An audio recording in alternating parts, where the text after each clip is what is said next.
अनमोल नहीं होता। लोग तो मिल जाते हैं हर मोड़ पर, लेकिन सगज गुरु जैसा कोई अनमोल नहीं होता है। दादा से निवेदन करेंगे और वह अपने प्राकृतिक पूजन से बहुत ज्यादा है, हम भी उनसे सुनना है हमें, और वो आए और अपने विचार रखे। दादा सगजी गुरु जी महाराज लिमड़ी चालो। जोरदार तालियों के साथ जाए। गुरु जी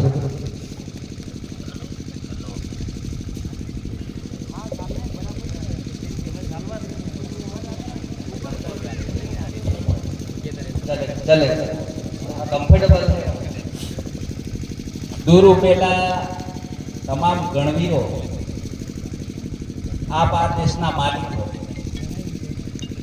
આ દેશના માલિકો, દેશની માલિકાઓ, આપનું હું આદિવાસી પરિવાર વતી હાર્દિક સ્વાગત કરું, સન્માન કરું, આપ સૌનો આવકાર. પહેલા તો અહીંયા ફોટા મૂકેલા એ આપણા ભગવાન, એનાથી આગળ જઈએ ધરતી આબા ભગવાન. આપણે કોને ક્ષત્રિય સાહેબ ભેગા થયા? धरती आबा बिरसा मुंडा भगवान. हाँ मैं वसन बोल रहा हूँ. એને પૂરા ભારતે ભગવાન તરીકે પ્રસિદ્ધિ આપી આ વર્ષે. કોની તાકાતથી? જય જોહારની તાકાત. हाँ मैं आगे कर रहा हूँ. मैं थोड़ा प्रोग्राम है. तो धरती यानी पूरी धरती, धरती में समुद्र આવી ગયા. आबा यानी आप, आप यानी आकाश. बिरसा मुंडा भगवान નું ક્ષેત્ર કેટલું? પૂરી ધરતી, સમુદ્ર, આસમાન, ચાંદ, સૂરજ, તારામંડળ, મેઘ વીજળી અને આ ધરતી ઉપરના તમામ જીવ સૃષ્ટિ એનો ભગવાન. અને આપણે એની औलाद वारसदार. जो बिरसा मुंडा भगवान आखी सृष्टिना मालिक के भगवान होय तो एना वारसदार तरीके अपनी કેટલો વિસ્તાર હોવો જોઈએ? અરે કમ સે કમ બોલો, બોલાય. હા, એમનો જે વિસ્તાર છે એની તમામ વારસાઈ આપણી કહેવાય.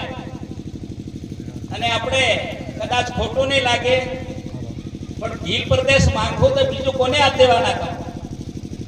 બરોડા હાથ દેવાના હે તો જય ભારત ને કમ સે કમ બોલવું પડે.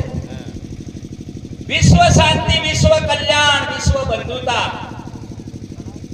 आ सूत्र ने ध्यान रखो. आदिवासी परिवार की जे व्यवस्था है चार पाया ऊपर, बिन राजकीय, बिन सांगठनिक, धर्म विहीन, सीमा विहीन. आदिवासियों ने हिम हिंडो नहीं, सूरज ने हिम हिंडो नहीं. आदिवासियों ने हिम हिंडा में पार्टियों बनी. जेटला आदिवासी समाज माटे काम करता है ने पार्टियों में हिंडा में ले लेता, मर्यादा में ले लेता. કેટલા કર્યા ને ધર્મમાં વાટી લીધા એટલે ધર્મની મર્યાદામાં નાખી દીધા અને હિમ હેટામાં એને બાંધ દીધા. ને બીજી આપણે વાત કરીએ કે શાંત સૂરજ પાણી પવન મેઘ વીજળીને હિમ હેડો નહીં તો પ્રકૃતિના માનવીને પણ હિમ હેડો નહીં. આ વાતને ધ્યાનમાં રાખીને જે કામ કરો એ કામ કરજો. આ ધરતી, આ ભારત દેશની ધરતી કોની? આદિવાસીઓની. તો આ ધરતી ઉપર શાસન કોણ કરે? આદિવાસી કરે. હમણાં આદિવાસી કરે એક પરોણા, પરોણા કરે. પરોણા કેમ કરે?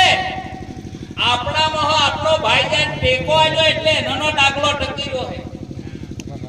સમસ્યા क्या है?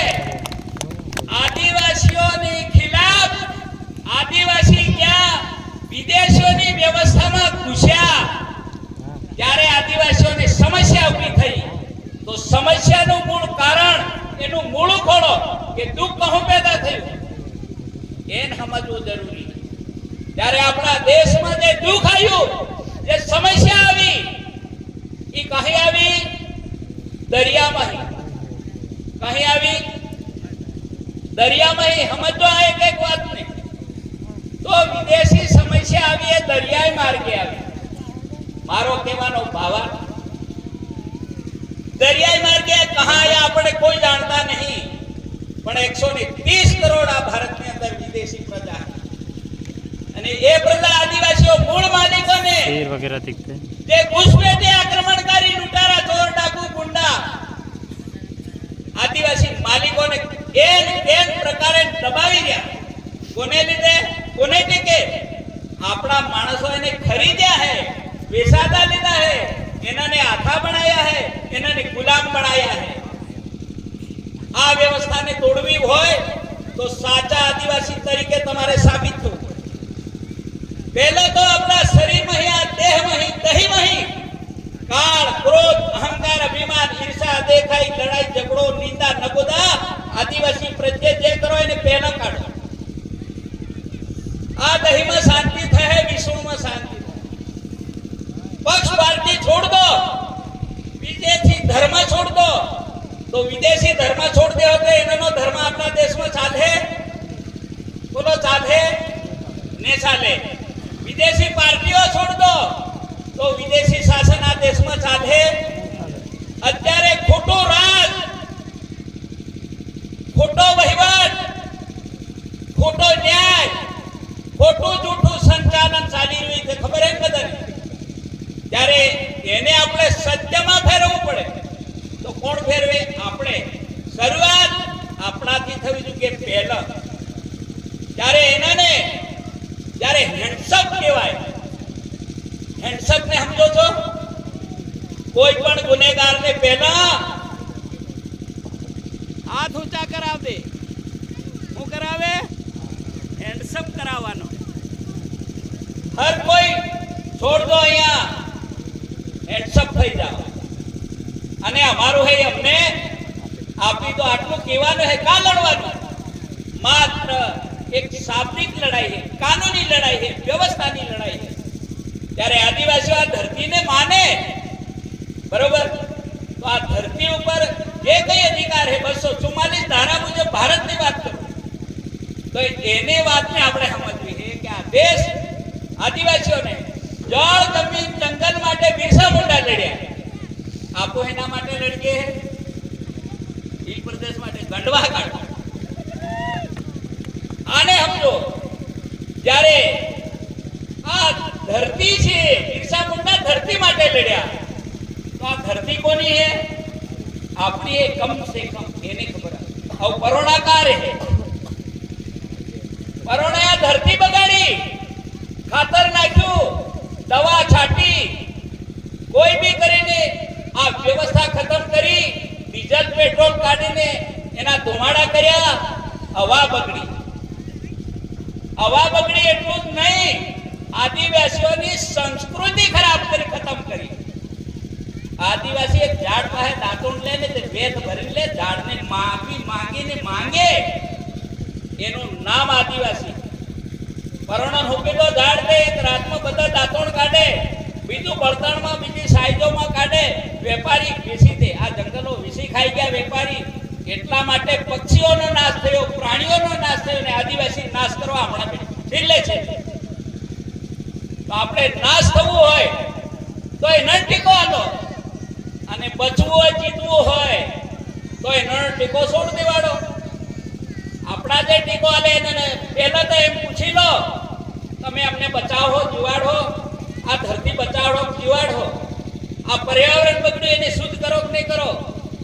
પહેલું કમસે કમ એટલી કહેવાની એક હિંમત તમારામાં.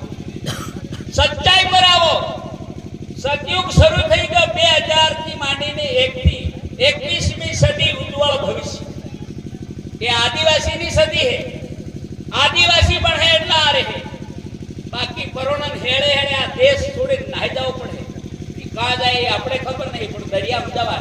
જેમ કે કાંઠે એને દરિયાને કિનારે રહેવાનો પણ એને અધિકાર નહીં. કોણ કીધું? બિરસા મુંડા. આ વાતને આપણે તો સમજવી છે ભાઈઓ બહેનો. ભણો તો આ પ્રકૃતિ વિશે ભણો. પ્રકૃતિના કાયદા કાનૂન ભણવા પડે. સંવિધાનને ભણો ચાલે, સંવિધાનના કાયદા પેલા લાગુ પડે. આપણને લાગુ પડતા નહીં, એને સમજો કે ઠોસ સત્ય હકીકત શું છે. એટલા માટે આદિવાસી જમીનને માને, આસમાનને માને, ચાંદ સૂરજ તારા મંડળને માને, પાણી પવનને માને, મેઘ વીજળીને માને, પશુ પક્ષીને સબનું સન્માન સ્વાગત કરે. કેમ કે સબને જીવો અને અમને જીવવા દોની ભાવના આદિવાસી.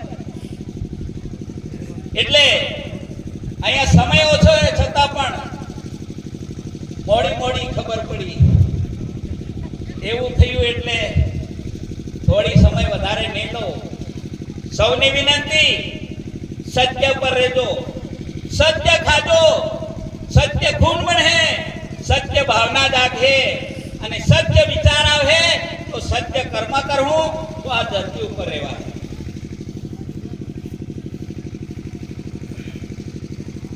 તો આ વાતને ઠોસ સમજી લેજો. કોઈ પણ ભાઈ નશો નહીં કરે, આ નશો નહીં કરવા દેવાનું નથી. પણ હું એક આદિવાસી તરીકે તમને કહું, નશો તમે નહીં બનાવતા, આપણા મા બાપ નહીં બનાવતા, આપણા યાર દોસ્ત આકાવાલા નહીં બનાવતા. કોણ બનાવે? કોણ બનાવે? વિદેશીઓ. આદિવાસીઓને મારી નાખવાની પ્રક્રિયાને સમજો. એના માટે મુક્ત થો તો તમે બચો. હર ચીજને, હર વ્યવસ્થાને સમજો. વિદેશી વ્યવસ્થામાંથી ટોટલી બહાર આવો. ધરતીના માલિક આદિવાસી હોય, 244 ધારામાં જમીનના માલિક. અને આપણે લાઈનમાં ઉભા રહી કે મને 5 કિલો દાણા આપો, હમ ભિખારી થોડી, हम इसको देंगे. आरक्षण कौन देगा? आदिवासी देंगे, क्योंकि आदिवासी इस देश का मालिक. इसलिए ये लाए सीएए, नागरिक धारो. अभी नागरिक नहीं बना है और बनेगा. अभी डी लिस्टिंग को शुरुआत होने दो, तब तुम इसको आरक्षण दो. इसको समझो. ये यहाँ के एक पत्थर का भी मालिक नहीं है, एक पेड़ का भी मालिक नहीं है. इसको समझना है. इसलिए आप पहले तो मालिक होता है, मालिक की व्यवस्था में मालिक होता है.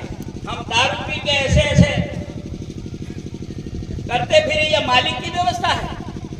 मालिक को कैसे रहना है, कैसे बोलना है, कैसी इनकी सोच है होनी चाहिए, कैसा इनकी भावना होनी चाहिए, ये मालिक को पता है.